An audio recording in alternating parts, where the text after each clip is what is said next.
ముఖ్యమంత్రి చంద్రబాబు హెలికాప్టర్లో సాంకేతిక సమస్యలు తలెత్తాయి.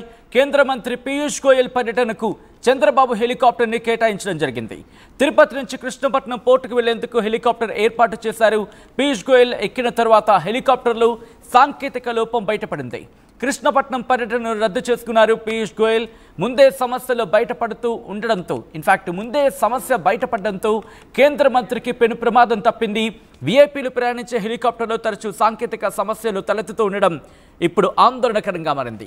టెక్నికల్ సెక్యూరిటీ ప్రాబ్లమ్స్పై నివేదిక కోరింది రాష్ట్ర ప్రభుత్వం డీజీపీని. ఇన్ఫాక్ట్ డీజీపీ కూడా ఈ అంశానికి సంబంధించి డీటెయిల్ రిపోర్ట్ కొన్నట్టుగా తెలుస్తోంది. హెలికాప్టర్ వాడాలా వద్దా అనే దానిపై నివేదిక ఇవ్వాలంటూ డీజీపీ ఇప్పటికే ఆర్డర్స్ని పాస్ చేస్తున్నట్టుగా తెలుస్తోంది.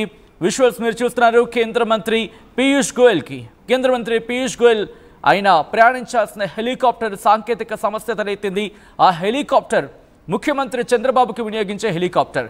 ఈ నేపథ్యంలోని ఆ హెలికాప్టర్కి సంబంధించి సాంకేతిక సమస్యను ముందుగానే గుర్తించారు.